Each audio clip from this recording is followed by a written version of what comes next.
Dans cette société d'aujourd'hui, le taux de divorce a augmenté de manière exponentielle.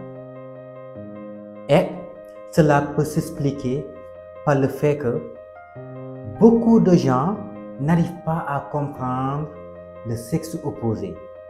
Dans cette vidéo, il sera question de cerner dans toutes ses dimensions les différences de la psychologie féminine et de celle masculine. Mais avant d'entrer dans le vif du sujet, je vous invite à vous abonner, à laisser un pouce bleu et à cliquer sur la cloche de notification pour ne pas rater les vidéos à venir. Pour vous permettre de comprendre de fond en comble ces différences psychologiques, il est plus que nécessaire d'aller creuser au fond dans les sociétés primitives. Depuis la nuit des temps, la période paléolithique où l'homme vivait dans des cavernes, les hommes en fait partaient à la chasse pour chercher des proies. Mais n'oubliez surtout pas qu'ils étaient aussi proies à d'autres animaux, comme les lions, les tigres, entre autres. Les femmes restaient dans les cavernes pour gérer leur progéniture. Et en ce temps, l'homme avait besoin donc d'être dans le pragmatisme, dans l'action, de communiquer entre eux pour voir comment ils pourront faire afin d'éviter les dangers, les animaux féroces et de pouvoir chasser leur proie. Et les femmes par contre avaient besoin de communiquer pour créer des liens de connexion. Et cela, comme je l'ai bien souligné, c'est depuis les sociétés primitives. Il est aussi très important de souligner, dans cette période, les femmes étaient plus à même de faire des enfants avec l'homme le plus fort, l'homme qui a plus d'aptitude pour chasser, le plus rapide, le plus habile à la chasse en quelque sorte. Ainsi, par voie de conséquence, ces patterns, ces caractères, ces comportements sont transmis depuis des milliers et des milliers d'années, de génération en génération. Et constitue aujourd'hui l'essence même de ces différences de psychologie masculine et féminine. Et pour comprendre davantage cela en profondeur, prenons l'exemple d'un couple. Quand les deux conjoints ont des différends, se chamaillent, la femme a tendance à crier, à clabauder, à vociférer. L'homme a tendance à vouloir régler coûte que coûte le problème ou de prendre ses distances. Pourquoi? Parce que tout simplement, la femme est un être émotionnel. La femme communique pour créer des connexions. L'homme communique pour trouver des solutions. La femme est plus dans l'émotionnel, l'homme est plus dans l'action. Le principe masculin, naturellement, a un côté leadership. Bien que le principe féminin est plus dans les connexions, dans l'harmonie, les liens d'affection entre autres. C'est justement ce qui explique l'essence même de beaucoup de problèmes entre les hommes et les femmes, parce qu'ils n'arrivent pas à se comprendre. Comment tu peux vivre avec une femme si tu ne comprends pas comment la femme fonctionne? Quel est l'état d'esprit général de la femme? Et de la même sorte, comment tu peux vivre avec un homme, avoir une relation harmonieuse, bien équilibrée, si tu n'as aucune notion de comment l'homme fonctionne? Nous avons tendance en fait de se projeter.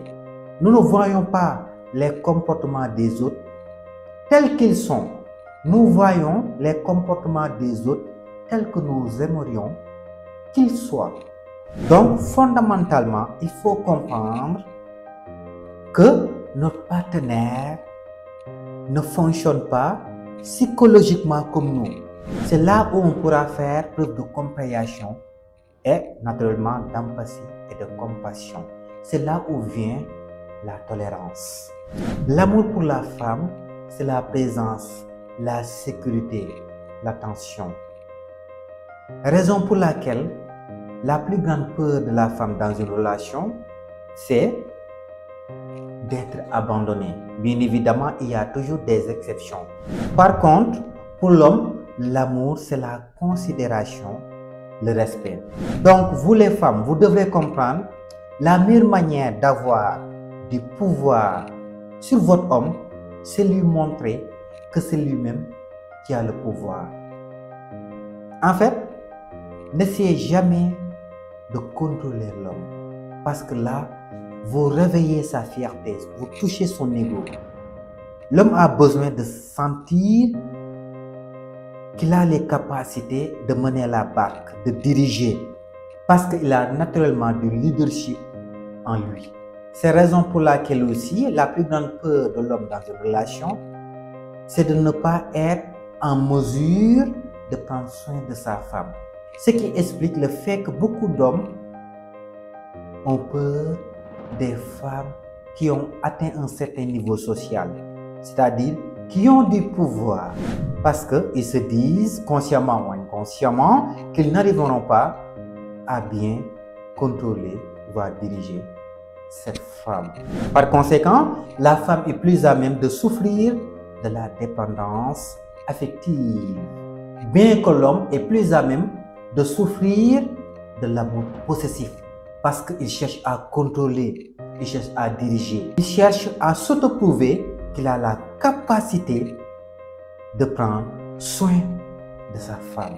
Cela étant dit, si vous avez bien compris mon raisonnement et que vous soyez objectif, bien évidemment, vous pourrez facilement comprendre le fait qu'une femme soit matérialiste.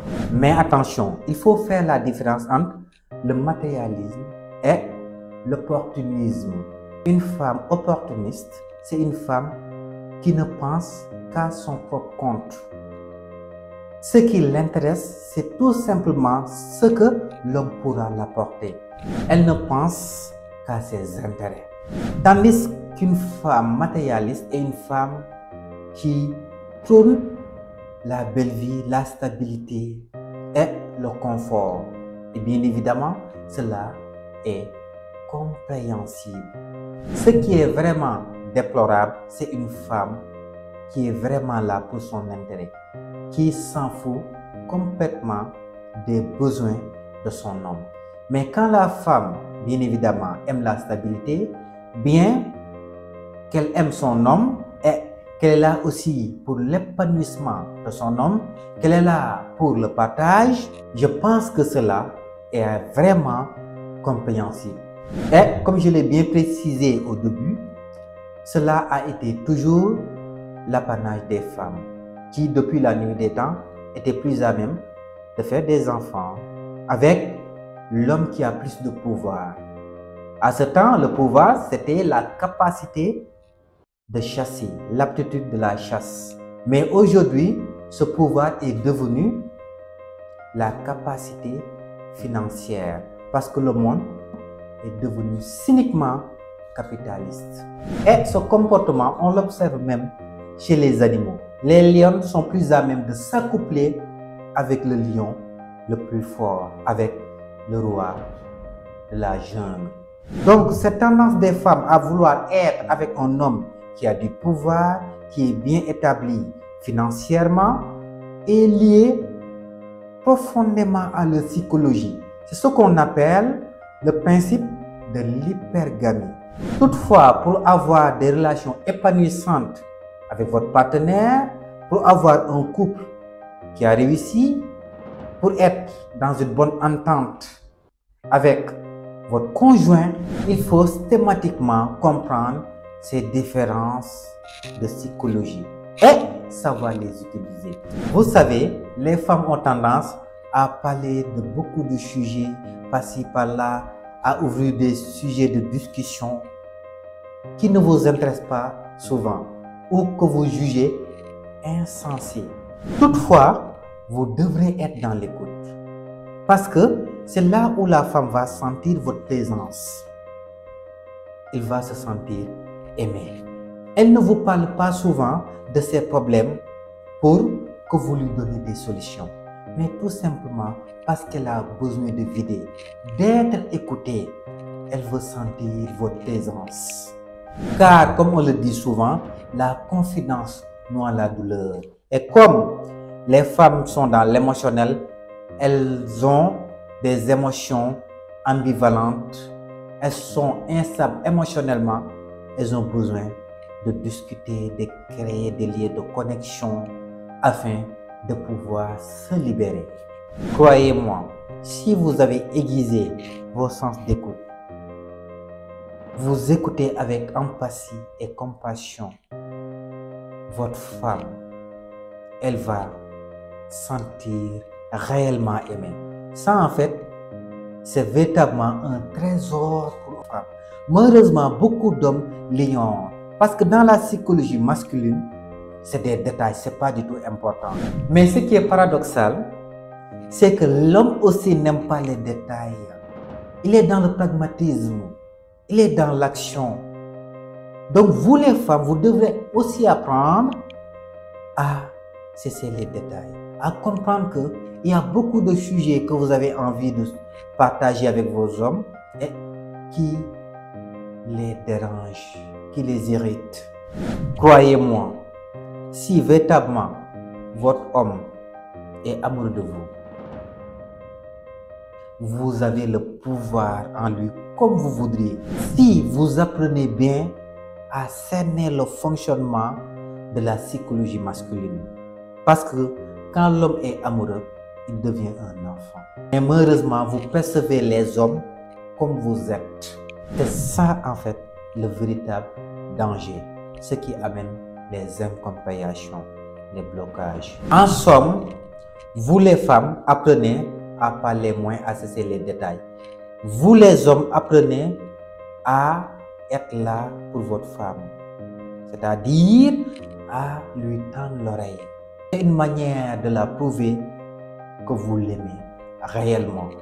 Et à cela, il faut ajouter les épices, à savoir les doux mots. La femme a besoin d'entendre ces mots. Je t'aime, tu es belle. Mais pour l'homme, c'est des détails. Le respect, la considération. Ce sont des trésors infaillibles pour les hommes afin qu'ils puissent sentir qu'ils sont aimés. Mais cela ne suffit pas. Il faut comprendre en fait c'est quoi l'amour réellement. Mais pour ce faire, je vous donne un rendez-vous dans la prochaine vidéo. Par conséquent, n'oubliez surtout pas de vous abonner et de cliquer sur la cloche de notification pour ne pas rater cette vidéo à venir qui sera fondamentalement sur l'amour dans toutes ses dimensions.